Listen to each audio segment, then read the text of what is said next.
Important topic. হ্যাঁ, তোমাদের কাছে যদি মনে হতে পারে তো খুব ইজি, বাট খুব ইম্পর্টেন্ট একটা টপিক আজকে আমি তোমাদেরকে পড়াবো।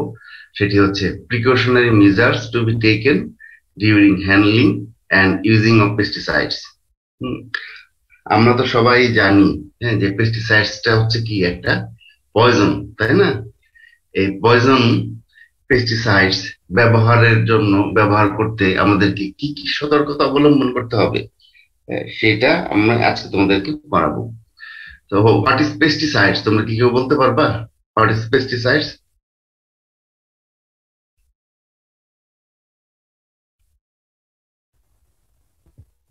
Chemicals that kills pests.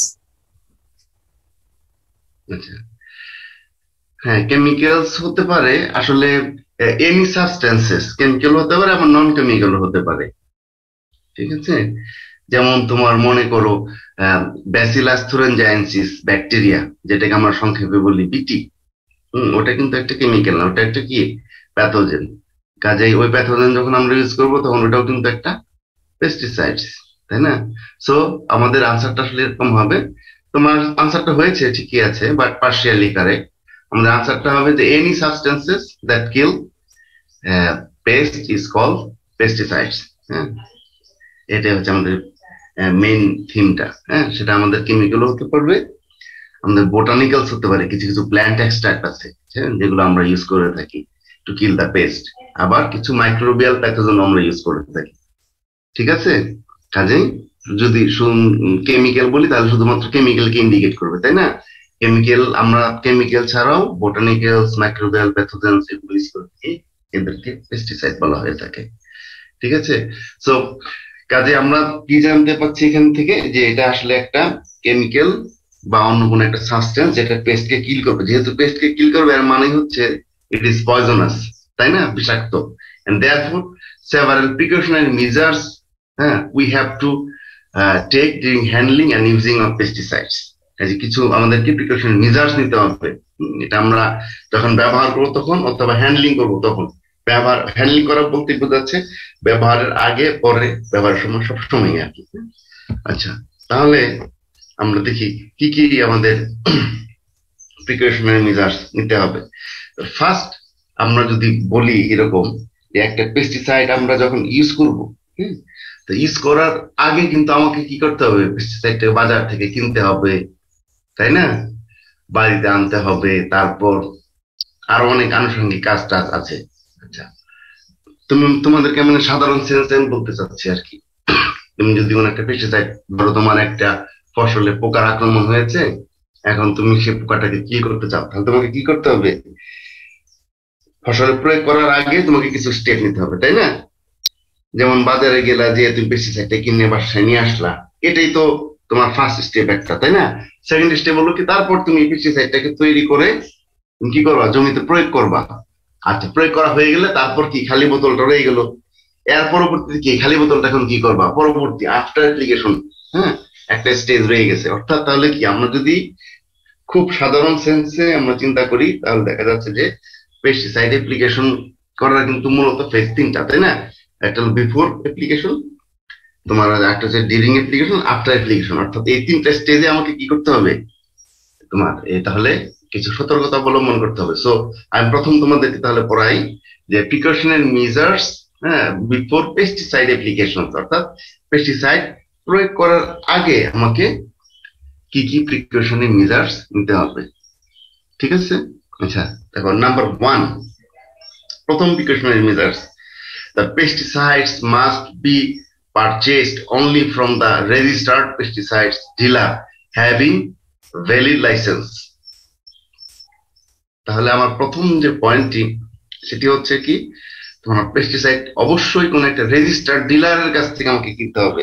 হ্যাঁ, হ্যাভিং ভ্যালিড লাইসেন্স, যাদের পেস্টিসাইড বিক্রির লাইসেন্স আছে। পেস্টিসাইড কিন্তু সবাই বিক্রি করতে পারে না বাংলাদেশের নিয়ম অনুযায়ী। হম, তোমাকে অবশ্যই পেস্টিসাইডের ব্যবসা করতে হলে তোমার লাইসেন্স থাকতে হবে। কিন্তু অত্যন্ত দুঃখের বিষয়, আমাদের দেশে এই সমস্ত লাইসেন্স ডিলারের সংখ্যা খুবই কম। হ্যাঁ, আমরা কি দেখি, যে কোনো একটা বাজার যদি হয়, সে বাজারে দেখি যে ছোট্ট টঙের দোকানের মধ্যে বসে কি পেস্টিসাইড বিক্রি করে। হয়তো তুমি তাকে জিজ্ঞাসা করলে সে তোমাকে কিন্তু তার লাইসেন্স দেখাতে পারবে না। বুঝতে পেরেছো? তা আমরা কেন একটা রেজিস্টার্ড ডিলারের কাছ থেকে আমরাই করবো পেস্টিসাইডটা পারচেস করার চেষ্টা করব? হ্যাঁ, কারণ হচ্ছে যে রেজিস্টার্ড যে সমস্ত দোকান আছে, ওরা শুধুমাত্র তোমার বাংলাদেশে যে সমস্ত রেজিস্টার্ড মানে ভালো ভালো কোম্পানির পেস্টিসাইড আছে ওগুলো ওরা সেল করে থাকে। আর যেগুলো ব্যাঙের ছাতার মতো গজে উঠছে ছোট ছোট দোকান, ওরা কিন্তু সাধারণত দেখা যায় আমাদের বাংলাদেশের একটা টেন্ডেন্সি থাকে যে সেটি হচ্ছে যে তোমার কম দামি ওষুধ বেশি দামে বিক্রি করে, হ্যাঁ, মানে ব্যবসায় লাভবান হওয়া, এতে কৃষক ঠকুক আর মারা যাক তার কিছু যায় আসে না। এটা কিন্তু আমাদের একটা বাঙালিদের মধ্যে, বাঙালি ব্যবসায়ীদের মধ্যে একটা খুব কমন একটা তোমার এই সেন্স কাজ করে, হ্যাঁ, যে লোক ঠকানো।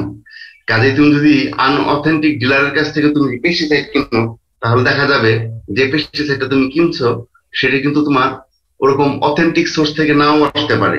অর্থাৎ তুমি যে অ্যাক্টিভ ইনগ্রিডিয়েন্টটা কিনবে, হ্যাঁ, সেখানে কিন্তু ওটা নাও থাকতে পারে। আবার যদি থাকেও তাহলে কিন্তু সঠিক পরিমাণেও নাও থাকতে পারে। বুঝতে পেরেছো জিনিসটা? যেমন মনে করো সাপোজ তোমরা ম্যালাথিয়ন 57 ইসি এটা তোমরা জানো, তাই না? এই পেস্টিসাইডের নামটা জানো।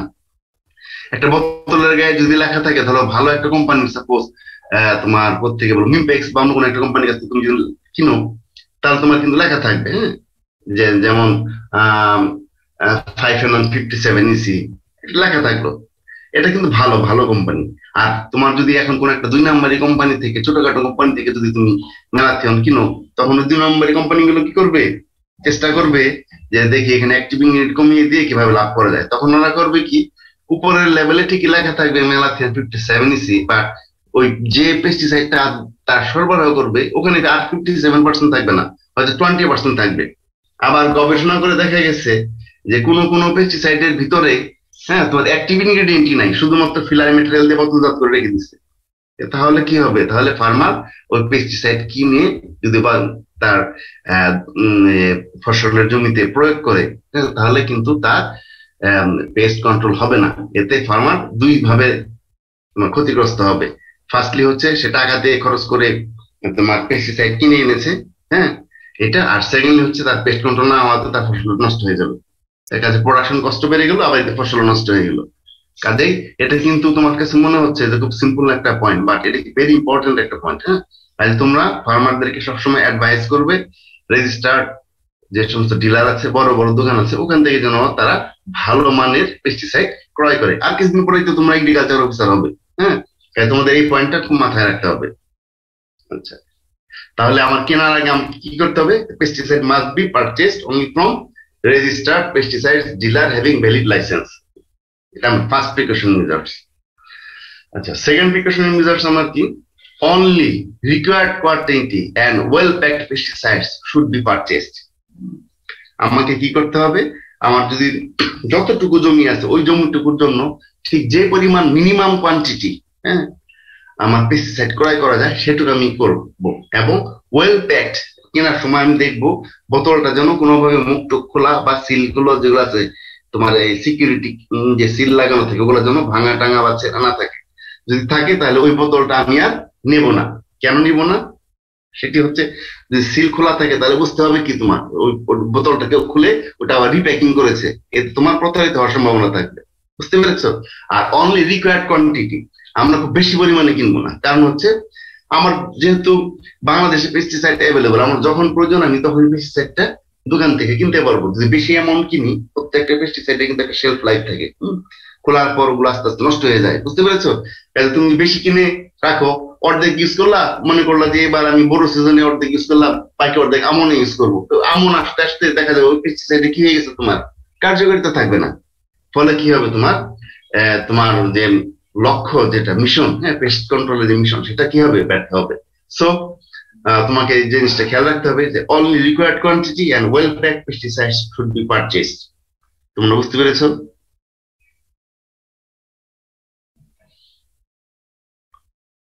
হ্যালো? জি স্যার, বুঝতে পারছি।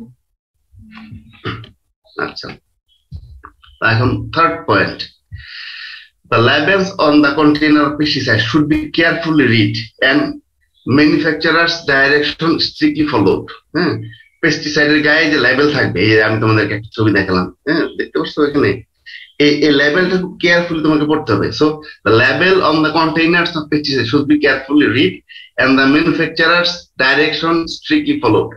এখানে যে দেখো ম্যানুফ্যাকচারার তোমাদেরকে কি করেছে যে তোমাদেরকে একটা গাইডলাইন দিয়ে দেয় প্রত্যেকটা পেস্টিসাইডের বোতলে, কিন্তু তুমি গাইডলাইন থাকে। দেখো যে এখানে তুমি এই আহ, এখানে এইটা পেস্টিসাইডটার নাম কি, হ্যাঁ, তারপর কোন কোন পোকাকে মারবে, ডোজ কি, তারপর হচ্ছে হলো গিয়ে তোমার তার ডেট অফ ম্যানুফ্যাকচারিং, হ্যাঁ, ডেট অফ তোমার এক্সপায়ারি, এগুলো কিন্তু থাকবে এই লেভেলিং এর মধ্যে থাকে। কাজে এটা পড়ে তোমাকে শিওর হতে হবে যে পেস্টিসাইডটার মেয়াদ আছে কি নাই, হ্যাঁ। কাজে এই লেভেলটা খুব ভালোভাবে তোমাকে পড়তে হবে। আর কি করতে হবে, manufacturers instruction should be followed.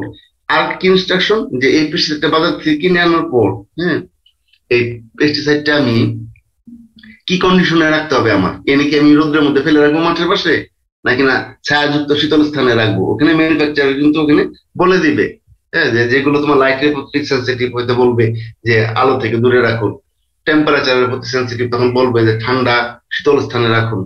বুঝতে পেরেছো? এরকম কাজেই তুমি বাজার থেকে কিনে এনে এই লেভেলটা খুব সুন্দর করে তুমি পড়বা, পড়ে মাথায় আয়ত্তে রাখবা এবং সেটা ফলো করবা। তারপর যে pesticide should be kept under lock in a safe place. বাজার থেকে কিনে আনার পর পেস্টিসাইডটা যেখানে সেখানে রাখা যাবে না, আমাকে কি করতে হবে, একটা লক এবং সেফ প্লেস এর মধ্যে রাখতে হবে, out of the risk of children. চিলড্রেনের তোমার এই যে আছে, হ্যাঁ, তোমার নাগাল আছে, সে চিলড্রেনের নাগালের হয়তো দূরে রাখতে হবে। অ্যান্ড ইররেসপন্সিবল পার্সন, আমাদের অনেকে আছে না যে তোমার ইররেসপন্সিবল পার্সন বলতে বোঝায় স্পেশাল চাইল্ড যারা আর কি, তোমার শুধু চিলড্রেন বললাম তা না, স্পেশাল চাইল্ড যারা হয় তারা তো বয়স্ক হলেও তাদের তোমার মেন্টাল ডিসব্যালেন্স থাকে, তাই না, তারা মানসিক প্রতিবন্ধী হয়ে থাকে, তাদের কাছ থেকেও আমার দূরে রাখতে হবে। অ্যান্ড ডোমেস্টিক এনিম্যালস, হ্যাঁ, বাড়ির যে সমস্ত ডোমেস্টিক এনিম্যাল আছে তার থেকেও দূরে রাখতে হবে। ঠিক আছে? সো আমাকে কি করতে হবে, আউট অফ দ্য চিলড্রেনের কাছ থেকে, তারপর ইরেসপন্সিবল পার্সনের কাছ থেকে দূরে রাখতে হবে, এবং আমাকে লক করে রাখতে হবে যতটুকু যদি সম্ভব হয়, করে লক করে রাখবা। তাহলে কি হবে, পেস্টিসাইডটা সেফ থাকবে এবং কোন রকমের অ্যাক্সিডেন্ট হবে না। এটুক হচ্ছে আমার পেস্টিসাইড কেনার আগের প্রিকশনস। আচ্ছা, আমরা এখন তাহলে যাব হচ্ছে পরের স্লাইডে যাচ্ছি। পরের স্লাইডে, ও না, আরো আছে। আচ্ছা দেখো, তারপরে কি, pesticide should be kept in a labelled container only. Pesticide should be kept in a labelled container only, অর্থাৎ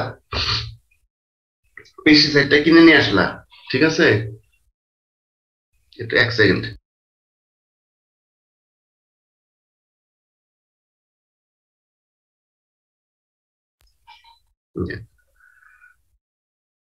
এনে পেস্টিসাইডটা কিনে এনে তুমি তো বললা যে আমি তো লেভেল পড়েই ফেলছি, আর কি দরকার, সব তো জানলাম, এখন লেভেলটা তুলে ফেলে দিই। ঠিক আছে, লেভেলটা তুলে ফেলে দিলে কি হবে, তোমার আর কিন্তু ওখানে কোনো মার্কিং থাকলো না যে এটা কোন পেস্টিসাইড, কি অবস্থা। হ্যাঁ, অন্য আরেকজন মনে করো, হ্যাঁ, যে মনে করবে যে এটা তো দুধের বোতল, হ্যাঁ, মনে হয় এখানে ইয়ে আছে, তোমার নাম কি, এই মিল্ক শেক আছে, খেয়ে ফেলি, সাদা মিল্ক শেক, বাচ্চারা মনে করতে পারে, হ্যাঁ। তা সেক্ষেত্রে কি হবে, তোমার একটা অ্যাক্সিডেন্ট ঘটে যেতে পারে। আবার যদি কোনো পেস্টিসাইড দেখতে তেলের মতো হয়, তোমার বাসায় গৃহিণী যদি মনে করে এই মনে হয় সরিষার তেল নিয়ে আসছে নতুন, তাড়াতাড়ি দিয়ে তরকারি রান্না করে ফেলি, হম, তাহলে কি হয়ে যাবে, একটা অ্যাক্সিডেন্ট হয়ে যাবে। কাজেই আমাদেরকে কি করতে হবে, তোমরা এখন জানো না, কিন্তু আমরা যখন ছোট ছিলাম আমরা প্রায় কিন্তু খবরের কাগজে পড়তাম যে ভুল করে কীটনাশককে তেল মনে করে রান্নায় দিয়ে, হ্যাঁ, তোমার ওই ওই পরিবারের সব সদস্য বিষ খেয়ে নিহত। এরকম প্রায় কিন্তু আমরা পড়তাম ইয়েতে, আগের পেপার গুলোতে। এখন এইগুলো অনেক কমে গেছে, কারণ এখন প্রচার প্রচারণায় মানুষ অনেকটা কি হয়ে গেছে, তোমার সচেতন হয়ে গেছে। এখন আর খাবার দাবারের আশপাশে এগুলো রাখে না, রান্নাঘরে এখানে আর পেস্টিসাইড রাখে না। আগে কি ছিল, আগে রান্নাঘরটা কিন্তু স্টোর হাউস হিসেবে, ওয়ান কাইন্ড অফ, গ্রামের রান্নাঘর গুলো one kind of store house হিসেবে ইউজ হয়, তাই না। তো সেখানে কি হয়, তোমার এই দেখা যাচ্ছে বাজার থেকে একটা বিষের বোতল এনে তোমার ওই রান্নাঘরের পাশে রেখে দিছে। তো এখন তো মহিলা তার মনে করে না, মহিলা মনে করছে মনে হয় সরিষার তেলই হবে আর কি, যেহেতু লেভেল টেবেল নাই, বাস নিয়ে তরকারির মধ্যে ঢেলে দিছে, বাস তারপর তো কাজ হয়ে গেছে। ঠিক আছে, কাজে আমাকে সবসময় খেয়াল রাখতে হবে, pesticide should be kept in a labelled container only.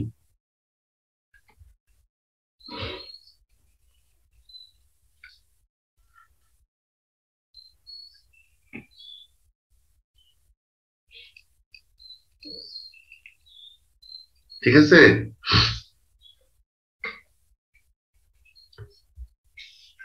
আচ্ছা, তাহলে দেখো পরেরই দেখো, pesticide should never B stored near food and medicine.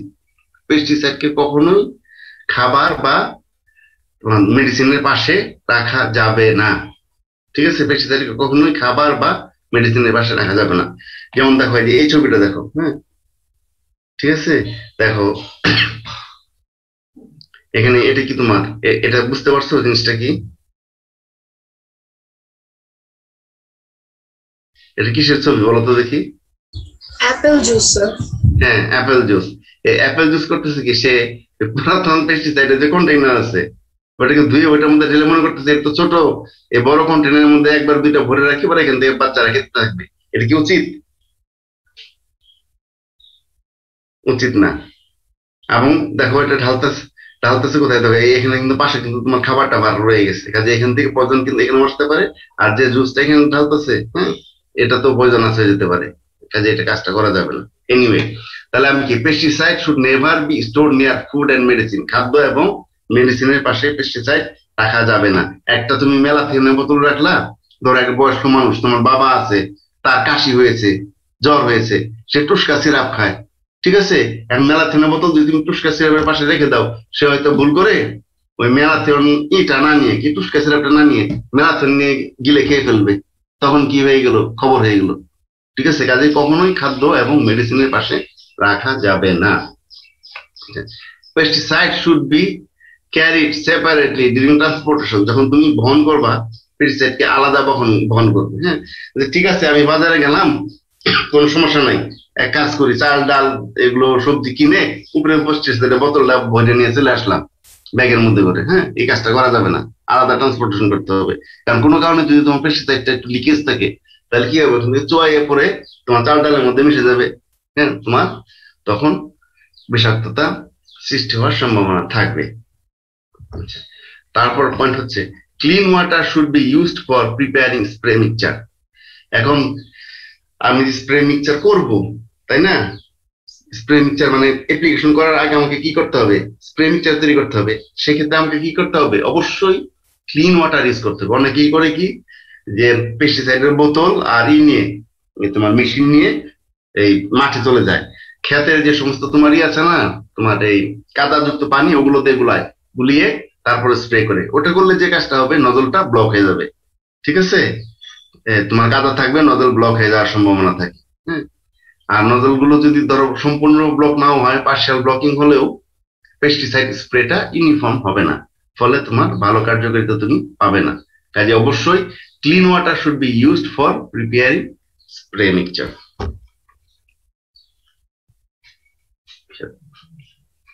আর পরের point, protective clothing and other devices should be used while handling dangerous pesticides. কাজে আমি বলতেছি কি, যখন তুমি ডেঞ্জারাস পেস্টিসাইড ইউজ করবে, তখন তোমাকে প্রোটেক্টিভ ক্লথিং, অর্থাৎ তোমার ভালো ক্লথ পরতে হবে। বাংলাদেশে ফার্মার তো ক্লথই পরে না, বরঞ্চ ক্লথ আরো শর্ট করে ফেলে ফার্মার যখন পেস্টিসাইড অ্যাপ্লাই করতে যায়। কিভাবে শর্ট করে, যে লুঙ্গি যেটা আছে ওটা কোমরের মধ্যে আরো কেচে উপরের দিকে তুলে, হাঁটুর উপরে তুলে, হ্যাঁ, তারপর তোমার পেস্টিসাইড অ্যাপ্লাই শুরু করে দেয়। হ্যাঁ, যেমন ধান গাছের মধ্যে খুব সহজে হেঁটে যে সে অ্যাপ্লাই করতে পারে, তাই না? আসলে এটা করা যাবে না। হ্যাঁ, কারণ হচ্ছে যে তোমার লুঙ্গিটা যদি ঝুলানো থাকে নিচ পর্যন্ত, সেটা কি হবে, তোমার সেটা পেস্টিসাইডের যে ডিপ, যেটা গায়ে এসে পায়ে এসে পড়ার কথা, সেটাকেও কমপক্ষে অন্তপক্ষে লুঙ্গিতে তো যাবে। কিন্তু আমরা বলি, আমরা যে লুঙ্গি না, ভালো প্রোটেক্টিভ ড্রেস পরে তারপর পেস্টিসাইড যেন তোমার করা হয়, হ্যান্ডলিং করা হয়ে থাকে। হাতের মধ্যে হ্যান্ড গ্লাভস থাকবে, খালি হাতে ধরা যাবে না। হ্যাঁ, কারণ হাত দিয়ে ধরলে আমার স্কিন দিয়ে কি হয়ে যেতে পারে, পেস্টিসাইড বডির ভিতরে চলে যেতে পারে। হম, কাজে আমাকে প্রোটেক্টিভ তোমার ক্লথ এবং ডিভাইস, ডিভাইস বলতে মুখের মাস্ক বোঝাচ্ছে এখানে। হ্যাঁ, এখন তো আমরা অনেকে মাস্ক ব্যবহার করে অভ্যস্ত হয়ে গেছি এই করোনার মধ্যে। হ্যাঁ, তো এখন আমার মনে হয় ফার্মারকে অ্যাডভাইসটা এখন যদি দেই আমরা, যে আপনি চাচা পেস্টিসাইড অ্যাপ্লিকেশন করার সময় মুখে মাস্ক পরবেন, হাতে গ্লাভস পরবেন, দেখবা এখন ফার্মার কিন্তু খুব ইজিলি করতে পারবে কাজটি, কারণ এখন সবার কাছে মাস্ক অ্যাভেলেবল। হ্যাঁ, 2টা বছর আগেও কিন্তু গ্রামের কৃষকের কাছে যদি বলতাম যে চাচা মাস্ক পরে কিন্তু পেস্টিসাইড অ্যাপ্লাই করবেন, তারা কিন্তু হাসতো, তাই না? বলতো যে মা বা বাবা আমি মাস্ক পাবো কোথায়? কিন্তু এখন আর সেটা বলার সুযোগ নেই, এখন সবার কাছে মাস্ক আছে, তাই না? করোনা আমাদের এই একটা পজিটিভ দিক দিয়ে গেছে তোমাদের এগ্রিকালচারিস্টদের কাছে। হ্যাঁ, যে অন্তপক্ষে এখন তুমি ফার্মারকে মাস্ক ব্যবহার, মাস্ক শব্দটা বললে সে বুঝবে জিনিসটা কি, এবং এটা তার কাছে অ্যাভেলেবল, সে এটা ইউজ করে এখন পেস্টিসাইড অ্যাপ্লাই করবে। ঠিক আছে? আচ্ছা, তারপরে যে application measures, the pesticides container should be cut with a knife. Pesticide কন্টেনারটা নাইফ মানে চাকু দিয়ে কাটতে হবে, but not with the teeth, দাঁত দিয়ে কাটা যাবে না। আমাদের কিন্তু কৃষকদের যে দেখবা একটা কিন্তু দিয়ে সিকিউরিটি একটা লাগানো থাকে, তাই না? নিচের দিকে বোতলের চিকন একটা রিং দিয়ে আটকানো থাকে। হ্যাঁ, অনেক কৃষক আছে কি ওই রিংটা দাও দিয়ে বা তোমার দিয়ে চাকু দিয়ে না কেটে, হ্যাঁ, ওটাকে দাঁত দিয়ে কেটে কামড়ে তোমার খুলে ফেলে। এটা করা যাবে না, এটা করলে কি হবে, মুখে তোমার পয়জন ঢুকে যেতে পারে, তোমার পেস্টিসাইড দ্বারা তুমি টক্সিসিটি তোমার তোমার বডিতে তৈরি হয়ে যেতে পারে। আচ্ছা, তারপর হচ্ছে right kind of equipments or nozzle should be selected. আমি পেস্টিসাইড গুলালাম, হ্যাঁ, গুলানোর পর এখন আমি কোন ধরনের স্প্রেয়ার আমি ইউজ করব বা কোন ধরনের নজল আমি ইউজ করব, সেটা কিন্তু তোমাকে সিলেক্ট করতে হবে প্রয়োগের আগেই। বুঝতে পেরেছো? So right kinds of equipments or nozzles should be selected. আচ্ছা, এই যে ছবিটা আমি এখানে তোমাদেরকে দেখিয়েছি, এখানে হয়তো ছোট্ট একটা অ্যাপেল জুস দিয়ে আমি দেখালাম, কিন্তু বাংলাদেশের ক্ষেত্রে কিন্তু হয়, তোমরা দেখো, তোমরা খেয়াল করে দেখো, প্লাস্টিকের অনেক বড় বড় ড্রামে কিন্তু বাড়িতে, গ্রামের বাড়িতে তোমার চাল বা ধান টান এগুলো রাখা হয়। ওগুলো কিন্তু যদি পেস্টিসাইডের ড্রাম হয়ে থাকে তাহলে সেটাকে ইউজ করা ঠিক হবে না। হ্যাঁ, আর হচ্ছে যদি তোমার মনে করো প্লাস্টিকের বোতল থাকে, সেই প্লাস্টিকের বোতলের মধ্যে, হ্যাঁ, তুমি যে পেস্টিসাইড ব্যবহার করার পর ওই মুখটা লাগিয়ে তুমি বাড়িতে রেখে দাও, এটা কিন্তু তোমার জন্য খুব হার্মফুল হবে। কেন? কারণ অনেক সময় বাচ্চারা কি করে, বাচ্চা তো মানুষ, ওরা তো খেলাধুলা করতে পছন্দ করে, তারা হয়তো অনেক সময় মনে করে আরে এক বোতল পেয়েছি, বোতলের মধ্যে পানি ভরে এটা দিয়ে খাই, তাই না? কাজে এই বোতলের মধ্যে যখন পানি ভরে খাবে তখন তার কি হবে, টক্সিসিটি বেড়ে যেতে পারে। কাজেই যখন তোমার পেস্টিসাইড ইউজ করা শেষ হবে, বোতল খালি হয়ে যাবে, সাথে সাথে ওটাকে কি করে দিবে, নিচের দিকে ছিদ্র করে বাসাতে রাখার যদি দরকার পড়েই, হ্যাঁ, নিচের দিকে ছিদ্র করে তারপর রেখে দিবে। তাহলে কি হবে, তোমার এখানে যে বাচ্চারা পানি ভরেও পানিটা নিচ দিয়ে পড়ে যাবে আর ওটা খেতে পারবে না, ফলে টক্সিসিটি হবে না। বুঝতে পেরেছো? আচ্ছা, এখন আমি তোমাদেরকে পড়াবো হচ্ছে পেস্টিসাইড অ্যাপ্লিকেশন করার সময়, হ্যাঁ, আমাদেরকে কি কি প্রিকশনারি মেজার্স নিতে হবে। তাহলে এতক্ষণ পড়ালাম হচ্ছে before the application of pesticides, precaution, what are the precautionary measures you have to take. Now I am teaching you the precautionary measures you have to take during application of pesticides. তাহলে first তোমার যে precautionary measure সেটা হচ্ছে wear protective clothing during applying pesticides. Pesticide application করার সময় অবশ্যই protective clothing পরে নিতে হবে। বাংলাদেশের কৃষক এটা ফলো করে না, যার জন্য কিন্তু বাংলাদেশের কৃষকদের তোমার এই প্রোস্টেট গ্ল্যান্ডের ক্যান্সার থেকে শুরু করে কিডনি ফেলিউর, এগুলো নানা রকম সমস্যা। হ্যাঁ, কারণ হচ্ছে পেস্টিসাইড যখন অ্যাপ্লাই করা হয়, মেজর একটি অংশ কিন্তু আমাদের তোমার এই তল পেটে এবং তোমার থাই, আমাদের যে থাই বরাবর, হ্যাঁ, এখানে এসে এটা লাগে, পেস্টিসাইড এসে লাগে, ফলে কি হয়, আমাদের এই তোমার সমস্যার সম্মুখীন আমরা হয়ে থাকি বাংলাদেশের farmer. 2 number points, while applying pesticides the recommended dose and dilution should be followed. তুমি যখন পেস্টিসাইড অ্যাপ্লাই করবা, হ্যাঁ, তখন তোমাকে কি করতে হবে, recommended dose and dilution should be followed. Dose এবং ডাইলিউশন দুইটাই ফলো করতে হবে। তোমার যে এই নিচের এই ছবিটা যদি তোমরা দেখছো বিদেশে কিভাবে পেস্টিসাইড ইউজ করে, প্রোটেক্টিভ ক্লথ পরে, একবারে মাস্ক পরা, মাথা ঢাকা, হাত হ্যান্ড গ্লোভস পরা, সব করে তারপরে কিন্তু তোমার পেস্টিসাইড অ্যাপ্লাই করছে। এরকম প্রোটেক্টিভ পরার জন্য তোমরা বলবা তোমাদের ফার্মারদের। হ্যাঁ, অনেকটা পিপিইর মতো, তাই না? করোনার পিপিইর মতো। তা আমার মনে হয় এখন যদি ফার্মারদেরকে মানে ওরকম প্রোভাইড করে ডিএই থেকে বা থেকে, যে আপনার পিপিই পরে তারপর এই পেস্টিসাইড অ্যাপ্লাই করবেন, তাহলে কিন্তু কি হবে, টক্সিসিটিটা তার বডিতে কম হবে। ঠিক আছে, আচ্ছা। তারপর dusting or spraying should never be done against the wind and when the wind is strong. অর্থাৎ আমরা যখন পেস্টিসাইডটা অ্যাপ্লাই করব তখন যেন তোমার বাতাসের বিপরীতে আমরা যেন পেস্টিসাইড অ্যাপ্লাই না করি, অথবা যখন কোনো স্ট্রং উইন্ড থাকবে সেই স্ট্রং উইন্ডের সময় আমরা পেস্টিসাইডটা অ্যাপ্লাই না করি। তোমরা যদি এখন এই ছবিটা দেখো তাহলে বুঝতে পারবে, যে এখানে তোমরা যদি খেয়াল করে দেখো যে স্ট্রং উইন্ডের মধ্যে স্প্রে করেছে এখানে, আর এই স্প্রে ডিপটা কোথায়, ওই যে দেখো ওই দূরে নিয়ে চলে গেছে বাতাসে বাড়ি দিয়ে। এর মানে কি, এখানে যে ক্রপ আছে এখানে কিন্তু এত পেস্টিসাইড লাগলোই না, দূরে ছড়াই নিয়ে চলে গেছে। অর্থাৎ তাহলে কি, যে আমি যদি স্ট্রং উইন্ড থাকে সেটা যদি তোমার অনুকূলেও থাকে, মনে করো এদিক থেকে উইন্ডটা এদিকে যাচ্ছে অনুকূলে, তাতেও আমি করবো না, কারণ করলে কি হবে, দূরে নিয়ে চলে যাবে। আবার কখনোই উইন্ডের এগেনস্টে, মনে করো এদিক থেকে এদিকে উইন্ড হচ্ছে, আর তুমি এদিক থেকে এদিকে স্প্রে করে করে যাবা, সেটাও করা যাবে না। কেন করা যাবে না, উইন্ডের এগেনস্টে যদি স্প্রে করে এখানে স্প্রে করবা, সবগুলো এসে তোমার গায়ের মধ্যে লাগবে। ঠিক আছে, ফলে কি হবে, তোমার টক্সিসিটি ডেভেলপ করবে তোমার বডিতে। কাজেই স্ট্রং উইন্ড এন্ড উইন্ডের এগেনস্টে আমি কখনোই পেস্টিসাইড কি করবো না, অ্যাপ্লাই করবো না। আমি সবসময় পেস্টিসাইড অ্যাপ্লাই করবো হচ্ছে তোমার বাতাসের অনুকূলে, according to the direction of the wind. বুঝাইতে পারছি? হ্যালো স্টুডেন্ট, তোমরা বুঝতে পেরেছো? জি স্যার। আচ্ছা, তারপর দেখো, তারপর অ্যাপ্লিকেশন ইমেজ যেটা, spray operation should be done in cool and calm days. এই ছবিটা আমি একটু দেখাই তোমাদেরকে, দেখো।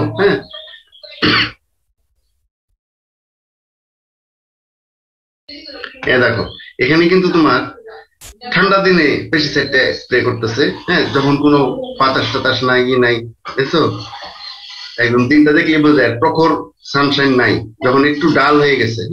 ইউজুয়ালি সন্ধ্যার আগে আগে করতে হয়, অথবা সকালের পরে পরে। ঠিক ভর দুপুরে পেস্টিসাইডটা কখনোই অ্যাপ্লাই করা যাবে না। সো স্প্রে অপারেশন ডান। কারণ কি স্যার স্প্রে করবো না কেন? কি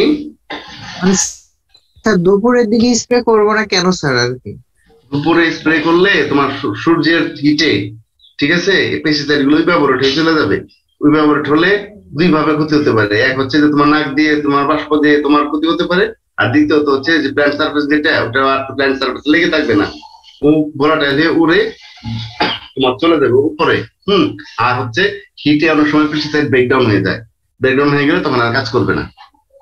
এই যে সমস্ত কারণে আমরা ঠান্ডা দিনে, ঠান্ডার সময়, আর দিন যদি তোমার গরমও থাকে তাহলে ঠান্ডার সময় কখন, সন্ধ্যার আগে আগে অ্যাপ্লাই করে দেবো, তাহলে খুব ভালো হবে, অথবা ভোরবেলা সকালে। আবার কথা আছে, আবার শীতকালে কিন্তু সকালবেলা করা যাবে না। এই যে আমি যে বললাম সকালে, শীতকালে করা যাবে না, কারণ শীতকাল সকালে কি থাকে, তোমার কুয়াশায় গাছ ভেজা থাকে, ফসল ভেজা থাকে, তখন করা যাবে না। তখন স্প্রে করলে কি সমস্যা হবে বলো তো দেখি? শীতকালে যদি আমি সকালে স্প্রে করি তাহলে কি প্রবলেম হতে পারে? স্যার পাতা জ্বলে যেতে পারে। পাতা জ্বলে যাবে না, পাতা জ্বলে যাবে না, তুমি এমন কোন কনসেন্ট্রেশন দিবা না। তবে ডাস্টিং করলে পাতা জ্বলে যেতে পারে, একটা সম্ভাবনা থাকতে পারে ডাস্টিং এ। তো মেইন যে প্রবলেমটা হয় সকালবেলা, সেটা হচ্ছে তুমি যদি সকালে, তো পাতার মধ্যে কি থাকে, তোমার শিশির থাকে। ওটা শিশিরটা কি আসলে পানি, ওখানে যে পেস্টিসাইডটা পরে আরো ডাইলুটেড হয়ে গেল, ফলে কি কনসেন্ট্রেশনটা ঠিক থাকবে না। এটা একটা পয়েন্ট। দ্বিতীয় পয়েন্ট হচ্ছে ডাস্ট যদি আমি অ্যাপ্লাই করি, ডাস্ট গুলো ওই শিশিরের মধ্যে ফিক্সড হয়ে যাবে, পুরা পাতাতে ছড়াই পড়বে না। ঠিক আছে, এর জন্য আমরা শীতের দিনে সকালবেলাটা অ্যাভয়েড করব। সূর্য ওঠার পর যখন ফসল আমার শুকিয়ে যাবে তখন আমরা অ্যাপ্লাই করব। আর গরমের দিনে সকালেও করতে পারি, সন্ধ্যার দিকেও করতে পারি, কোনো সমস্যা।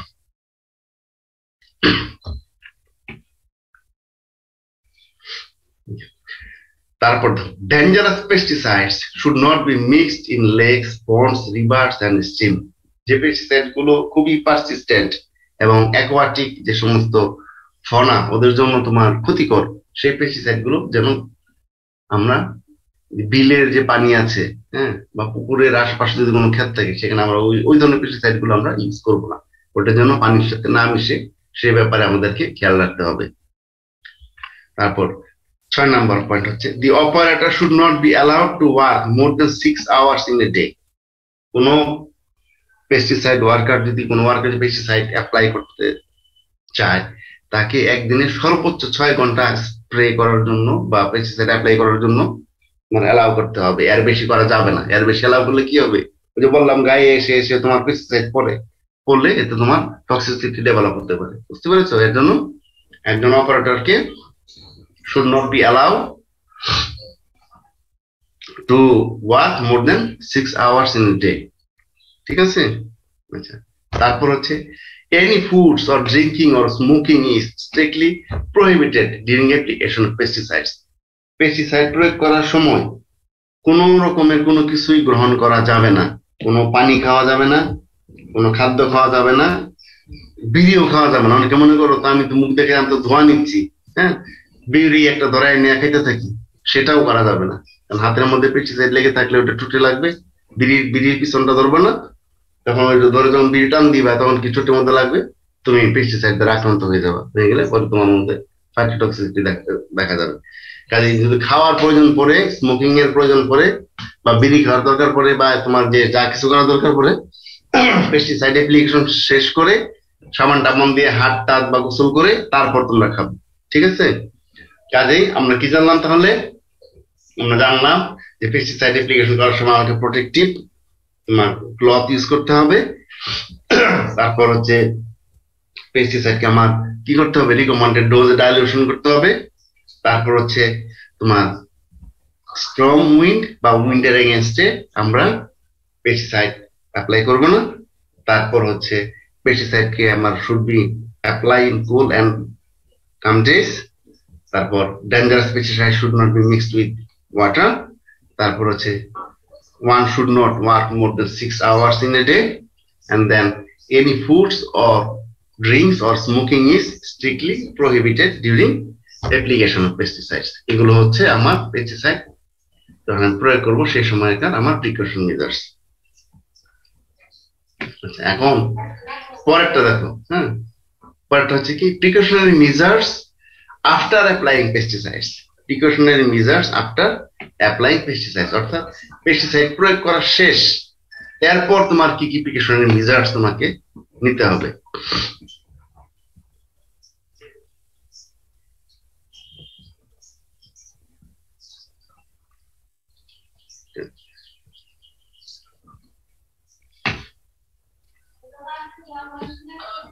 দেখো, প্রথম যেটা precautionary measures, left over spray solution should be disposed of at safer place. এই যে আমি পেস্টিসাইডটা তোমার ধরো জমিতে প্রয়োগ করলাম, প্রয়োগ করার পর কিছু অংশ থেকে যেতে পারে নিচে, তাই না, স্প্রেয়ারের নিচে, ওটাকে আমি যে কোনো সেখানে ঢেলে ফেলে দিব না। কি করব, আমি একটু মাটি গর্ত করে ওখানে ওইটা তোমার পেস্টিসাইডটা মিক্সড যেটা এটা আছে সলিউশনটা ঢেলে আমার মাটি দিয়ে ঢেকে দিব। অর্থাৎ আমি একটা সেফ প্লেসে এই কাজটি করবো। ঠিক আছে? আচ্ছা, তুমি যদি এখানে খেয়াল করে দেখো, এই যে ভদ্রলোক সে কাজই করতেছে। হ্যাঁ, এখানে তোমার এই হয়তোবা সে পেস্টিসাইড ডিসপোজ করতে পারে, অথবা পেস্টিসাইডের যদি বোতল থাকে সেটাও ডিসপোজ করতে পারে। এখানে হ্যাঁ, মাটিতে গর্ত করে এই কাজটা করা হয়। আচ্ছা, the empty containers of pesticide should not be used for any other purpose. এই পেস্টিসাইডের খালি বোতল আমরা অন্য কোনো পারপাজে ইউজ করতে পারবো না। The used pesticide container should be crushed with stone or buried deep in soil away from the water source. এই দেখো, এই গর্ত করে কি করতেছে, ইউজড পেস্টিসাইডের বোতলগুলো মাটির নিচে গেড়ে ফেলতেছে। ঠিক আছে? এবং এটা ওয়াটার সোর্স থেকে অবশ্যই কি হইতে হবে, তোমার দূরে হইতে হবে। এই তারপর hand should be washed thoroughly with soap and water every time after spray. অর্থাৎ পেস্টিসাইড অ্যাপ্লাই করার পর তোমাকে সাবান দিয়ে হাত দিয়ে ফেলতে হবে অবশ্যই, যত দ্রুত সম্ভব। ঠিক আছে? আচ্ছা, তারপর animals and workers should not be allowed to enter just immediately after application of pesticide. তুমি তোমার একটা ক্ষেত আছে, সেই ক্ষেতের মধ্যে যখন তুমি পেস্টিসাইড অ্যাপ্লাই করবা, অ্যাপ্লাই করার পরই তুমি ওখানে কোনো গবাদি পশু অথবা তোমার কোনো ওয়ার্কারকে অ্যালাউ করবে না কাজ করার জন্য। তুমি একটা খুব পয়জনাস ইনসেক্টিসাইড অ্যাপ্লাই করলা, এখন তুমি তুমি তুমি তোমার কামলাকে বললে এই যা তাড়াতাড়ি তুই এখন আগাছা পরিষ্কার কর, তাহলে কি হবে? তার গায়ে ধান গাছের পাতা টাতা লাগবে, পেস্টিসাইড তার গায়ে লেগে যাবে, ফলে কি সে পয়জন দ্বারা আক্রান্ত হয়ে তার মারা যাওয়ার ঝুঁকি থাকে। কাজেই ইমিডিয়েটলি আফটার পেস্টিসাইড অ্যাপ্লিকেশন করার পর আমি আমার ওয়ার্কার বা কোনো এনিমেল কেয়ার দিব না। অ্যাপ্লিকেশন করার পর বললা যা, তোমার কামলাকে বললা যা নিয়ে যা ধান খেতের মধ্যে পাশ দিয়ে আইল আছে, ওই আইলে ঘাস খাওয়া গা গরুকে বা ছাগলকে, তখন কি হবে? ছাগল ঘাসের মাধ্যমে আবার বিষ খেয়ে ফেলবে, মারা যাবে। কাজে কাজটি করা যাবে না। আচ্ছা, তারপরের স্টেপ দেখো, অপারেটর, হ্যাঁ, engaged in handling very toxic pesticide should be checked by physician periodically. যদি কেউ খুব ভালো উচ্চ মাত্রার পেস্টিসাইড ব্যবহার করতে থাকে আর কি, কোনো অপারেটর, হ্যাঁ, তাহলে সেক্ষেত্রে তাকে কি করতে হবে? একটা পিরিয়ডিক্যালি 2 মাস বা 3 মাস পর পর ফিজিশিয়ানের সাথে পরামর্শ করতে হবে। তার কি কোনো রকমের মানে ইরিটেশন, স্কিন ইরিটেশন আছে কিনা বা অন্য কোনো রকম খারাপ লাগে কিনা, চেক আপের মধ্যে রাখা উচিত।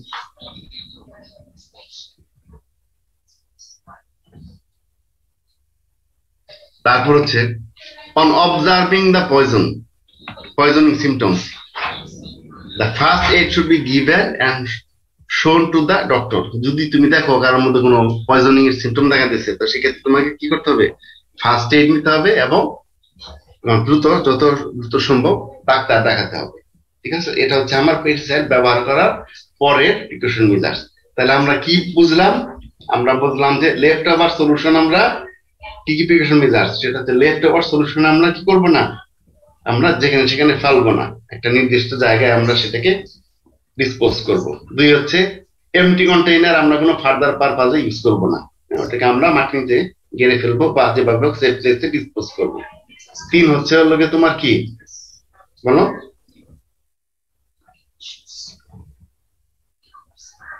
হ্যান্ড ওয়াশ করবো আমরা, হ্যাঁ, টাইমলি উইথ তোমার সোপ ওয়াটার। তারপর কি করবো না, এনিমেল এবং ওয়ার্কারকে অ্যালাউ করবো না immediately after applying of pesticides. হ্যাঁ, animals and worker should not be allowed, হ্যাঁ, inside the field immediately after application of pesticides. ঠিক আছে, আর কি হচ্ছে তোমার, আর হচ্ছে হলো কি, আর হলো যে পেস্টিসাইড অ্যাপ্লাই করবে অপারেটর যদি থাকে। আমাদের দেশে তো সমস্ত ফার্মাররাই অপারেটর, বিদেশে কিন্তু সবাই পেস্টিসাইড অ্যাপ্লাই করতে পারে না। হ্যাঁ, বিদেশে কিন্তু তোমার লাইসেন্সধারী অপারেটর থাকে, যাদের লাইসেন্স আছে শুধুমাত্র ওরাই পেস্টিসাইড অ্যাপ্লাই করতে পারবে, অন্যরা কেউ করতে পারবে না। কাজে ওই দেশে কিন্তু তোমার কি অপারেটর নির্দিষ্ট থাকে, সেই অপারেটরকে মাঝে মাঝে কি করতে হবে? ডাক্তারের পরামর্শ নিতে হবে, ডাক্তার দেখাতে হবে। আর লাস্ট হচ্ছে যেটা তোমার, কারো যদি তোমার পেস্টিসাইডের কোনো রকম সিমটম থাকে, সাথে সাথে ফার্স্ট এইড ব্যবস্থা নিতে হবে এবং তোমার ডাক্তারের শরণাপন্ন হতে হবে। বলো, এই পর্যন্ত পড়িয়েছি, সবাই বুঝতে পেরেছো? হ্যালো, ওকে, তাহলে রোজা তো মানে 2 মিনিট ব্রেক। হ্যাঁ, নেক্সট একটা টপিক আছে, তাহলে আমার শেষ হবে, 2 মিনিট ব্রেক দিয়ে আমি আবার শুরু করবো। ওকে,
দুই মিনিট মনে হয় হয়ে গিয়েছে। হ্যাঁ, আমি আবার চলে আসলাম।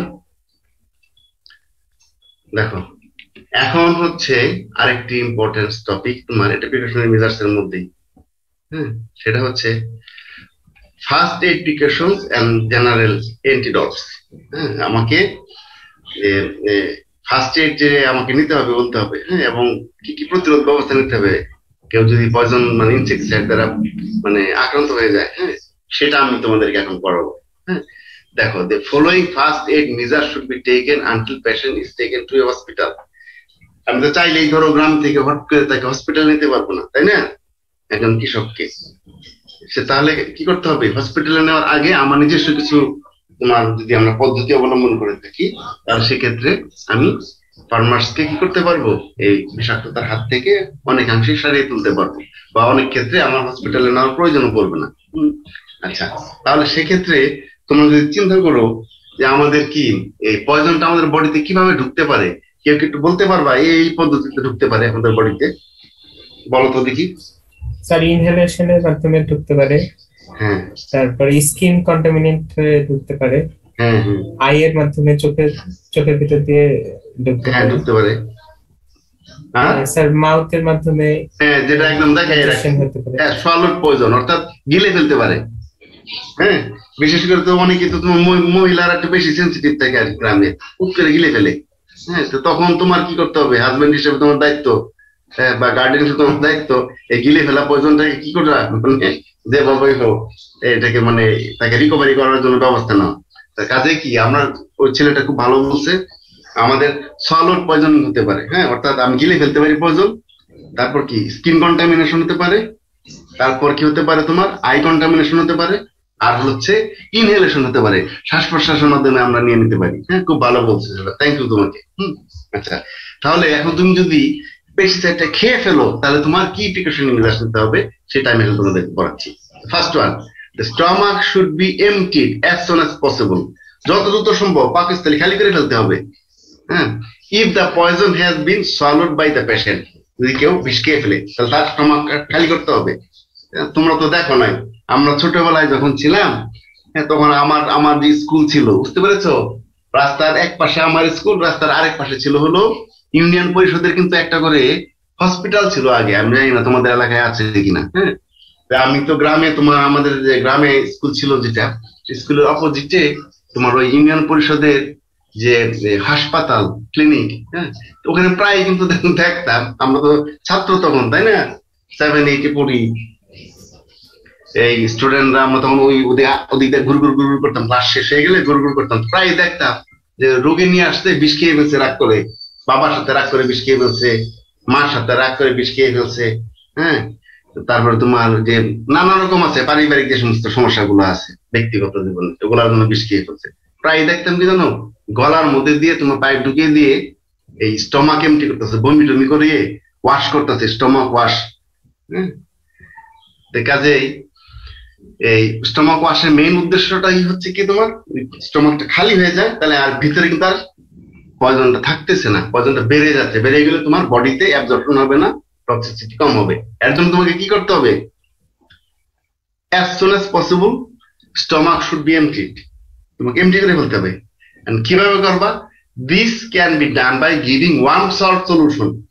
এটা তুমি কিভাবে করতে পারো জানো, গরম লবণ আছে না, ঘন করে লবণ গুলাই গরম পানি দিয়ে তোমার ই করে খাওয়াই দিবা। দেখো বলেই দিছে 1 টেবিল, চা চামচ না কিন্তু 1 table spoon of salt in a glass of water, অর্থাৎ একটা টেবিল চামচ যেটা আছে এক গ্লাস পানির মধ্যে দিয়ে ভালো মতো গলায় গরম পানি দিয়ে খাওয়াই দিলে তোমার বরফ করে বমি করে তোমার ফেলে দেবে পেটের সমস্ত জিনিস, ঠিক আছে? সো দেখো, this can be done by giving warm salt solution and the process be repeated till the vomit fluid cleared as completely as possible। এটা তুমি খাওয়াইতে থাকবা যে পর্যন্ত তোমার দেখবা কি বমি করলেই তোমার সাদা ফেনার মতো বেরিয়ে আসবে, আবার খাওয়াবা আবার বমি করবে, সাদা ফেনা বেরোবে। যখন বমি করতে করতে দেখবা বমির সাথে সাদা ফেনা বেরোচ্ছে না, লাস্টের দিকে একটু লবণ পানি বেরোচ্ছে, তখন তোমার কি বুঝতে হবে যে বিষ যা পেটের মধ্যে ছিল সব কি হয়েছে বলো, বের হয়ে গেছে। তাহলে প্রথম হচ্ছে আমার কাজ হচ্ছে লবণ পানি খাওয়াই দেবো, হ্যাঁ, সেভারাল টাইমস বমি করাবো। যখন এমনি দেখবো যে পেট থেকে আর দুধের মতো ওরকম বিষাক্ত বেরোচ্ছে না, এখন শুধু লবণ পানি বেরোচ্ছে, এর মানে স্টমাকটা খালি হয়ে গেছে, প্রথম কাজ। দ্বিতীয়ত কাজ হচ্ছে তোমার দেখো vomiting can be induce by, ধরো লবণ পানি খাওয়াইছো কিন্তু বমি করতেছে না, তখন কি করবা? গলার মধ্যে হাত ঢুকাই দিবা একদম ভিতরে, দিয়ে আঙুল দিয়ে এরকম গুতা গুতা দিবা একদম গলার মধ্যে, হ্যাঁ মেসেজ করবা, দিলে কি করবে? তুমি ভাগ করে বমি করে দিবে। So vomiting can be induced by inserting the finger far down the throat, ওই গলার ওই ভিতরে মুখের মধ্যে ঢুকাই দিবা, দিয়ে আঙুল দিয়ে এরকম সুড়সুড়ি দিবা, আলা জিব্বাটা আছে না, আলা জিব্বা নিচে জিব্বার মধ্যে এরকম সুড়সুড়ি দিবা, দিলেই খাট করে বমি করে দিবে। ঠিক আছে, এই কাজটা করতে হবে। ঘৃণা করলেও চলবে না, আর পেশেন্ট তোমার কষ্ট পাইতেছে ওদিক দিয়ে তাকালেও চলবে না, তাকে যেভাবেই হোক বমি করাতে হবে। ঠিক আছে, এই কাজটা করবা তোমরা। আচ্ছা, থার্ড দেখো, atropine may be used. Atropine হচ্ছে তোমার একটা মেডিসিন। এটা আসলে সাধারণত তোমার হয় কি, এটা ধরো অর্গানোফসফরাস ইনসেক্টিসাইড বা নার্ভ গ্যাস যেগুলো আছে ওইটার অ্যান্টিডোটস হিসেবে ইউজ হয়। হ্যাঁ, অর্থাৎ তুমি যে কোনো অর্গানোফসফরাস খেয়ে ফেলো বা নার্ভ গ্যাস যুদ্ধক্ষেত্রে, তাই না, নার্ভ গ্যাস যখন অ্যাপ্লাই করে তখন সোলজারদের কাছে কিন্তু এট্রোপিন ইনজেকশন থাকে, ওরা ক্যাট করে ওদের মাসলের মধ্যে এট্রোপিন ইনজেকশন দিয়ে দেয়। দিয়ে দিলে হবে কি, এটা হচ্ছে তোমার কোলিনেস্টেরয়েডের যে অ্যাক্টিভিটিস, হ্যাঁ ওটাকে ব্রেকডাউন করে দেয়। ব্রেকডাউন করে কি হলে তার তোমার নার্ভাস সিস্টেমে আর কাজ করবে না। তোমাদেরকে পড়াইছে না গত ক্লাসে কোলিনেস্টেরেজ এনজাইম, হ্যাঁ এসিটাইল কোলিনেস্টেরেজ এনজাইম এবং কোলিনেস্টেরেজের যে ফাংশন গুলো পড়াইছে না, কিভাবে পেস্টিসাইড কাজ করে পড়াইছে। আমরা কি দেখছি যে আমরা যখন অর্গানোফসফরাস ইনসেক্টিসাইড অ্যাপ্লাই করি, হ্যাঁ তখন সে কি করবে, তোমার যে এসিটাইল কোলিনেস্টেরেজ যে এনজাইম যেটা আছে এটাকে ব্লক করে দেয়, তাই না? ব্লক করে দিলে কি হবে, তোমার যে এসিটাইল কোলিন যেটা আছে, হ্যালো, জমা হবে স্যার। হ্যাঁ হ্যাঁ, এটা কন্টিনিউয়াস জমা হতে হবে। আর এসিটাইল কোলিন কি একটা নিউরোট্রান্সমিটার, হ্যাঁ, অর্থাৎ মানে কি যখন ওটা জমা হবে তখন কি কন্টিনিউয়াস তোমার নার্ভ ইম্পালস প্রবাহিত হতে থাকবে, হইতে হইতে ব্রেন ডিফেক্ট শেষ, তুমি নার্ভাস সিস্টেম ফেল, তাই না? এর জন্য তোমার এই এট্রোপিনটা কি করে, তোমার ওই এসিটাইল কোলিনের কার্যকারিতা কমিয়ে দেয়, মাসলের মুভমেন্ট কমিয়ে দেয়। এট্রোপিন ইনজেকশনও পাওয়া যায়, এট্রোপিন ওরাল ডোজও পাওয়া যায়, ওরাল মুখ দিয়ে খাওয়ার জন্য। তুমি এট্রোপিন ওরাল যেটা আছে ওটা মুখ দিয়ে খাওয়াই দিবা, তুমি খাওয়াই দিলে কি হবে তোমার জানো, ওই স্টমাকের আশপাশে যে মাসল গুলো আছে না ওগুলো আর কিন্তু মুভমেন্ট কমে যাবে। মুভমেন্ট কমে যাওয়া মানে কি, যে বিষটা তুমি গিলে ফেলছো ওটা পেটের নিচের দিকে যাবে না, ও কি হবে তোমার ওখানে থাকবে, পেটের মধ্যে থাকবে, কারণ এখন তার মাসলের মুভমেন্ট নাই, হজমের কার্যকারিতা কি হয়ে গেছে, বন্ধ হয়ে গেছে। কারণ কি, যে এট্রোপিন খাওয়াতে এসে ওই নার্ভ সিস্টেম গুলো এখন কাজ করতেছে না, ফলে এটা তোমার কি হবে, তোমার এই ভমিটিং এ তোমাকে সহায়তা করবে। ঠিক আছে, আচ্ছা, never induce vomiting, never induce, হ্যাঁ never induce vomiting if patient is in coma. যখন কোনো পেশেন্ট বিষ খাওয়ার পরে সেন্সলেস হয়ে যাবে তখন কিন্তু আর তাকে কখনোই ভমিটিং করাবো না। করালে কি হবে জানো, ওর যে শ্বাসনালী আছে না, শ্বাসনালী দিয়ে তোমার এই ভাতটা পানি এগুলো ঢুকে লাংস ব্লকে সে একের সাথে সাথে মারা যাবে।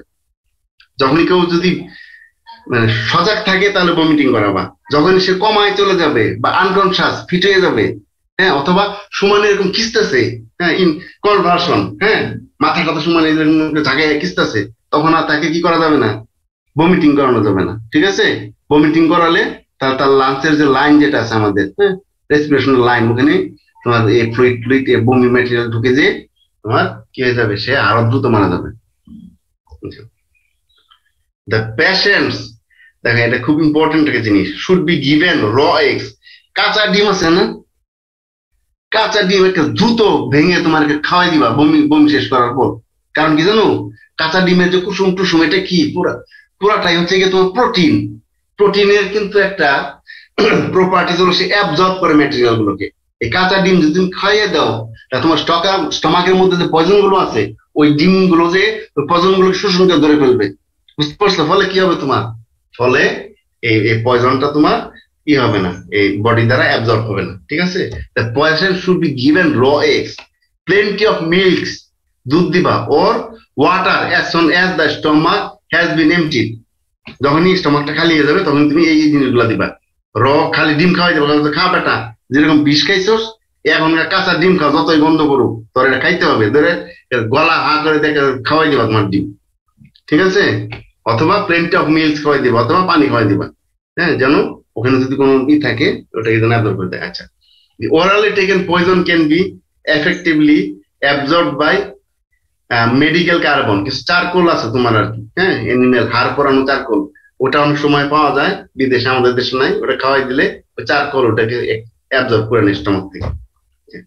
This serves to absorb the poison and to stomach and to smooth the irritated membrane, যে মেমব্রেনের ইরিটেশন যেটা আছে স্টমাকে সেটা আর হবে না। সো তাহলে আমরা এখন বুঝলাম তো যে আমার কেউ যদি বিষ খেয়ে ফেলে তাহলে আমাকে কি করতে হবে। প্রথম যে কাজটি হবে, তাকে লবণ পানি খাওয়াইয়ে তার স্টমাকটা এমটি করতে হবে। কিভাবে করব? লবণ পানি খাওয়াই বমি করাই দিব, অথবা গলার মধ্যে হাত ঢুকাই দিয়ে বমি করাই দিব, ঠিক আছে। আর যদি পাশে ফার্মেসি থেকে অ্যাট্রোপিন ওরাল থাকে ওটাও খাওয়াই দিব, দিয়ে বমি করাবো। আর তোমার হচ্ছে যারা আনকনসিয়াস তাদেরকে আমরা ভমিটিং করাবো না। ভমিটিং করানোর পর যখন স্টমাকটা খালি হয়ে যাবে তখন আমরা তাকে দুধ দিয়ে দিব এবং তোমার র এক্স দিব। হ্যাঁ, এই হচ্ছে আমার প্রিকশন মেজার্স এগেইনস্ট। বলো স্যার, এসিটাইল কোলিনের উপর এট্রোপিনের কাজটা আরেকবার বলে। এসিটাইল কোলিন, আচ্ছা হ্যাঁ, এখন তোমার বিষটা যে খেয়েছো তুমি, খাওয়ালে ওই বিষটা কি করবে? বিষটা তো তোমার এসিটাইল কোলিন স্টারেজকে কি করবে? ব্লক করে দিবে, কাজ করতে দিবে না, তাই না? জি স্যার। তাহলে কি হবে? তোমার কোলিন তৈরি হতে থাকবে বডিতে। আর কোলিনের কাজ কি? তোমার choline acting as neurotransmitter. Choline তখন যদি কাজ করতে থাকে তাহলে কি হবে? একটা কন্টিনিউয়াস নার্ভাল ইম্পালসেস তৈরি হতে থাকবে বডিতে। ফলে কি হবে? তোমার নার্ভাস সিস্টেম তোমার ফেল করবে, তাই না? এর জন্য এট্রোপিন ইনজেকশন দিলে তোমার এসিটাইল কোলিন যেটা আছে ওই কোলিনটা কাজ করতে পারে না, ওর ফাংশনটাকে রিডিউস করে দেয় এই ওষুধটা, ঠিক আছে। ফলে তোমার নার্ভ রিলেটেড যে সমস্ত তোমার অর্থাৎ পেস্টিসাইডের যে সাইড এফেক্ট সেটা তোমার বডিতে দেখা দিবেন। এই ঠিক আছে, বুঝতে পেরেছো? জি স্যার। ওকে, মানে যখনই বডিতে কোলিন জমতে থাকবে তখন তোমার প্রবলেম শুরু হতে থাকবে।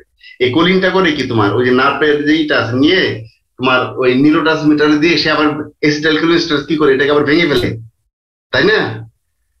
আর যখন তোমার ভাঙতে না পারবে তখন তো কোলিন জমা হতেই থাকবে, হতেই থাকবে। বুঝতে পারছো জিনিসটা? তোমাকে গোপাল স্যার এটা পড়ানোর কথা। আর যখনই তোমার জমা হতে থাকবে তখন কন্টিনিউয়াস তোমার নিউরোট্রান্সমিট করতে থাকবে সে, ফলে আমার নার্ভাস সিস্টেম ইম্পালস তৈরি হবে এবং আমরা ডিসব্যালেন্স হয়ে যাবো তখন, ঠিক আছে।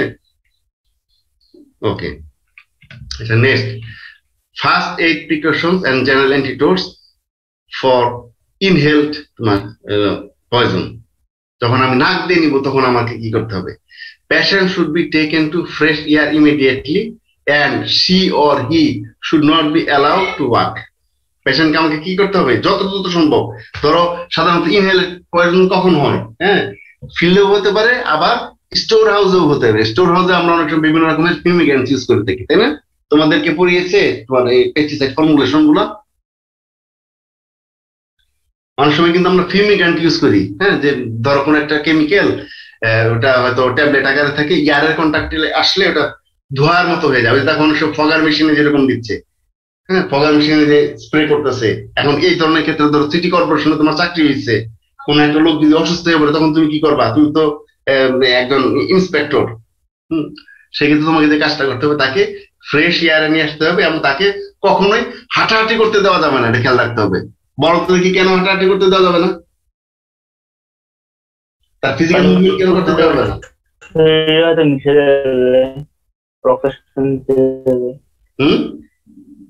শরীরের সাথে ফুসফুসে তাড়াতাড়ি মনে মিশে যাবে। তাকে হাঁটাচলা করতে দিলে, মুভমেন্ট করতে দিলে সে হাঁপাবে, সে দ্রুত শ্বাস প্রশ্বাস নিবে। আর দ্রুত শ্বাস প্রশ্বাস নিলে কি হবে? ওই যে ফুসফুসের মধ্যে যে পয়জন যেটা ঢুকছে ওইটা কি হবে? তোমার ওইটা দ্রুত অ্যাবজর্ব হয়ে ব্লাডে চলে যাবে, বুঝতে পারছো? কাজে ফুসফুসের কার্যকারিতাটাকে স্লো ডাউন করে দেওয়ার জন্য তাকে একেবারে হাঁটা চলা করতে দেবে না, একদম শোয়াই দিবা সাথে সাথে, ঠিক আছে? শোয়াই দিলে কি হবে? যখন তোমার নিঃশ্বাস ছাড়বে, ছাড়ার মাধ্যমে কিছু কিছু গ্যাস তো বেরিয়ে যাবে, পর্যন্ত বেরিয়ে যাবে, ঠিক আছে? আর যদি তুমি জোরে হাঁটাহাঁটি সে দৌড় মারে তাহলে কি হবে? অনেক পরিশ্রম হবে, এরকম করে নিঃশ্বাস টেনে নিলে কি হবে? সব তার রক্তের মধ্যে মিশে যাবে, ঝামেলা হয়ে যাবে তখন, তাই না? বডিতে তোমার যখনই পরিশ্রম করো তখন বডিতে অক্সিজেনের রিকোয়ারমেন্ট বেড়ে যায়। কেন?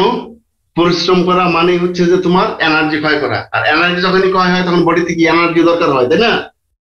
তখন তোমার কিন্তু এই রেসপিরেশন বেড়ে যায়। রেসপিরেশন বাড়ার কারণ হচ্ছে তখন বডি অক্সিজেন নিয়ে ওই ভিতরে তোমার ভাঙতে চায়, ভেঙে এনার্জি তৈরি করতে চায় অক্সিজেন নিয়ে, ঠিক আছে? কাজেই মুভমেন্ট করা যাবে না, একেবারে শোয়াই দিবা সুন্দর ছায়ার মধ্যে নিয়ে। আচ্ছা, 2, proper ventilation should be provided in the room. রুমের মধ্যে শোয়াও, তাহলে ভালো ভেন্টিলেশন থাকতে হবে, ভদ্ররুম শোয়ানো যাবে না, এক সুন্দর ভদ্ররুম শোয়াই দিবা। Tight cloth should be loosen. যদি জিন্স প্যান্ট পরো, আজকাল তো অনেক মডার্ন তোমরা, হ্যাঁ, জিন্স প্যান্ট পরা থাকে তাহলে বেল্ট টেল খুলে একদম ঢিলা করে দিতে হবে। একেবারে যদি টাইট ফিট শার্ট টার্ট থাকে ওগুলোকে খুলে লুজ করে দিতে হবে, হ্যাঁ, যেন বডিটা কি হয়, রিল্যাক্স মোডে থাকে।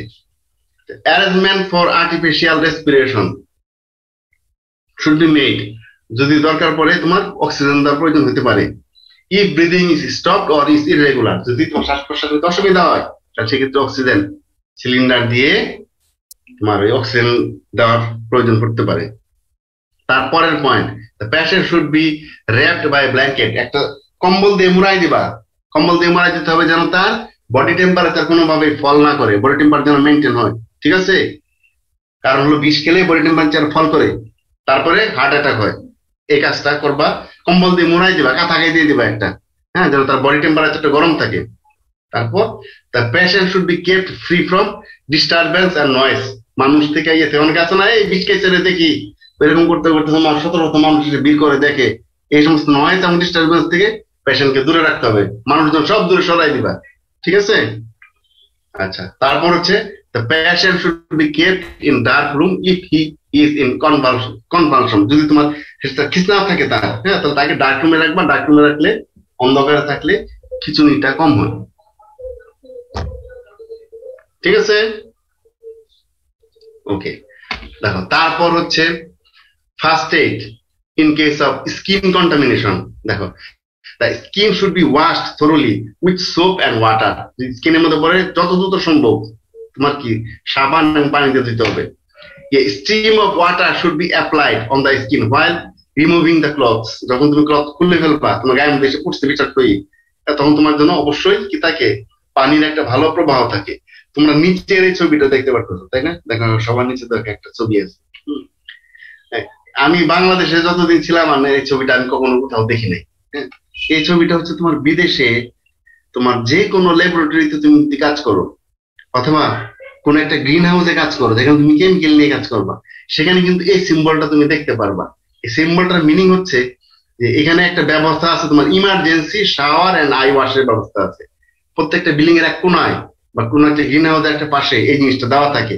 তোমার গায়ে পেস্টিসাইড পড়ে গেছে, তখন তুমি দ্রুত ওখানে যাবা, যায় এখানে খুব হাই পাওয়ারের ওয়াটার থাকে, ফোর্স থাকে, তোমার ওয়াটার ফ্লো, যেখানে নিচে দাঁড়াবো, ওখানে কি দেওয়াই আছে, যে শাওয়ার থাকে, তো শাওয়ারের নিচে এরকম ক্রস চিহ্ন দেওয়াই থাকে। তুমি তোমার দুইটা পা, অনেক সময় পায়ের চিহ্ন দেওয়া থাকে, দুইটা পা ওই দুই পায়ের চিহ্নের উপর দিয়ে সুইচ টিপ মেরে দিবা, দিলে তোমার পানি এসে একদম পুরো বডি তোমার একদম ওয়াশ হয়ে চলে যাবে, স্কিনের মধ্যে তোমার বিষ ঢুকতেই পারবে না। বুঝতে পারছো? বিদেশে এটা আছে। So a stream of water should be applied on the skin while removing the clothes. যখন ক্লথ তুমি রিমুভ করবা। মজার কথা একটা তোমাদেরকে বলি আমি, হ্যাঁ, তারপর দাঁড়াও বলে নি। Washing should be done quickly as possible as to reduce the extent of injury. যত দ্রুত ইনজুরি কমানো যায়। একটা মজার কথা কি বলে দেখো, ওদের কিন্তু তুমি পেস্টিসাইড দ্বারা আক্রান্ত হতেও পারো বা যে কোনো কেমিক্যাল তো পড়তে পারে ল্যাবে কাজ করতে গেলে, কত সুন্দর ব্যবস্থা আছে। আমি যখন জার্মানিতে ছিলাম, খেয়াল করে দেখো, ওদের একটা ট্যাপ নষ্ট কিভাবে যেন হয়ে গেছিল রাতের বেলা, ল্যাবের একটা ট্যাপ নষ্ট হয়ে গেছিল। ট্যাপ নষ্ট হয়ে যাওয়াতে ট্যাপের পানিটা ওভারফ্লো হয়ে ফ্লোরে পড়েছে, সিম্পল ফ্লোরে পড়েছে। তোমার যেহেতু ট্যাপের পানিটা ফ্লোরে পড়েছে, আমাদেরকে ওই ল্যাবে, হ্যাঁ, ওই বিল্ডিং এ 7 দিন ঢুকতে দেয়নি। কেন জানো? ওই ট্যাপের পানিটা যে পড়েছে ওখানে, ওই ট্যাপের পানিটা তো ফ্লোরের মধ্যে অ্যাবজর্ব হয়েছে। এখন ওই পানিটা অ্যাবজর্ব হওয়াতে ফ্লোর থেকে যদি কোনো গ্যাস বা কোনো বিষাক্ত জিনিস, হ্যাঁ, এয়ারের মধ্যে তোমারই হয়, এই আসে কোনো মিথেন গ্যাস বা অন্য কোনো কেমিক্যাল বা কিছু যদি তোমার আসে, তাতে তোমার জন্য বডির জন্য ক্ষতি হতে পারে। এর জন্য ওখানে এন্ট্রি একেবারে সকালবেলা আমি করছি যে পরের দিন সকালবেলা ল্যাবে ঢুকবো, এসে দেখি ল্যাবের গেট তোমার লাগানো। কি ব্যাপার? একা সুন্দর করে লেখা দিয়ে দিচ্ছে, do not enter inside the তোমার লাল ফিতা দিয়ে দেওয়া। কারণ হচ্ছে কি, ওখানে তোমার পানি হয়ে গেছে, যে পর্যন্ত ক্লিয়ারেন্স সার্টিফিকেট না পাওয়া যায়। পরে ওরা সাথে সাথে অথরিটিকে ফোন করেছে, সেই অথরিটি এসে ফ্লোর কাটছে ছোট্ট করে ড্রিল মেশিন দিয়ে, ফ্লোর কেটে লেয়ার বাই লেয়ার সমস্ত ফ্লোর নিয়ে কেমিক্যাল অ্যানালাইসিস করে যখন গ্রিন সার্টিফিকেট দিছে তারপর ল্যাব করে দিছে। কি বুঝলা কতটুকু আর স্বাস্থ্য সচেতন? তো কাজেই এই সমস্ত ব্যাপার তো ওদের থাকবে, এই সমস্ত জিনিস। হ্যাঁ, কিন্তু আমার দেশে দুঃখের বিষয় এগুলো নয়। হ্যাঁ, হয়তো বা পেস্টিসাইড অ্যাটাক হয়ে গেলে তুমি দ্রুত ফার্মারকে বলবা পুকুরে ডুব দাও, খালে ডুব দাও, ঠিক আছে, অথবা নদীতে ডুব দাও। আর যে এগুলো না থাকে তখন তুমি ট্যাপ ওয়াটার দিয়ে ধোয়াই দিতে হবে তোমার শরীরটা। আচ্ছা, আর আই কন্টামিনেশন দেখো, এই যে চিহ্নটা আছে না, হ্যাঁ, এটা হলো আই কন্টামিনেশনের চিহ্ন। এরকম একটা বেসিন আছে, বেসিনের মধ্যে কলটা উল্টা করে দেওয়া, তুমি বেসিনের উপরে মুখটা রেখে, হ্যাঁ, কলটা ছেড়ে দিবা, নিচ থেকে পানি তাকায় থাকবা, নিচ থেকে পানি যে মানে যতটুকু চোখ সহ্য করতে পারে ওটা সিস্টেম করাই আছে, নিচ থেকে পানি দিয়ে তোমার চোখের মধ্যে পড়তে থাকবে, তুমি তাকায় থাকবে এরকম করে নিচে, যে চোখে তোমার কোনো কিছু পড়ে, হ্যাঁ, পড়লে তোমার চোখটা ওয়াশ হয়ে যাবে, ফলে তোমার চোখটা ড্যামেজ হবে না। ঠিক আছে, এটাই। তাহলে আই কন্টামিনেশন কি করে দেখো, আই আই কি eyelids should be held open, চোখটা খোলা রাখতে হবে, and washed with a stream of running water immediately. Delay in it will increase the injury to a greater extent. যদি যত দেরি হবে তত তোমার কি হবে, ইনজুরি হবে। কাজে চোখ তাকায় থেকে যেভাবে হোক পানি দিয়ে দিতে হবে, তারপর পানির মধ্যে চোখ এভাবে তাকায় ডুব মারবা একটা, ঠিক আছে, তাহলে কি হবে, পয়জনটা চলে যাবে। আচ্ছা, washing should be continue till the arrival of the physician, যে পর্যন্ত ফিজিশিয়ান না আসবে সে পর্যন্ত ওয়াশিং করতেই থাকবা। ওরা বলতেছে কিন্তু এটা সম্ভব আমাদের দেশে? আমাদের দেশে হার্ট অ্যাটাক করে মারা গেল তোমার ফিজিশিয়ান আসে না, আর চোখের মধ্যে পেস্টিসাইড গেলে ফিজিশিয়ান আসবে। আচ্ছা, এটা এসব হলো বিদেশি কথাবার্তা। 3 number, strong tea or coffee should be given to the patient, specially to the children. Coffee বা তোমার দিলে, এই স্ট্রং টি দিলে বডি চাঙ্গা থাকে, এতে তোমার বিশ্বের কার্যকারিতা কম হয়। ঠিক আছে, তো এইটা হচ্ছে তোমার আই কন্টামিনেশনের। তাহলে মেন আমরা কি বুঝলাম, স্কিন কন্টামিনেশন, আই কন্টামিনেশনে washing the skin or washing the eye as soon as possible with sufficient amount of water, এটাই হচ্ছে আমার মেন। তো কাজে আমরা বিষ খেয়ে ফেললে কি করব, তারপর ইনহেলেশন করলে কি করব, স্কিন কন্টামিনেশন হলে কি করব, আই কন্টামিনেশন হলে কি করবো, আমরা করে ফেললাম। ঠিক আছে, আচ্ছা, কারো কোনো কোশ্চেন আছে?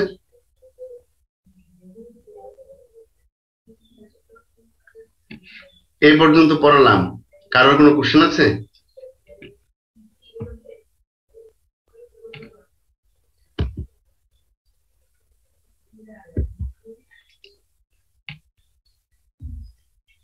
হ্যালো।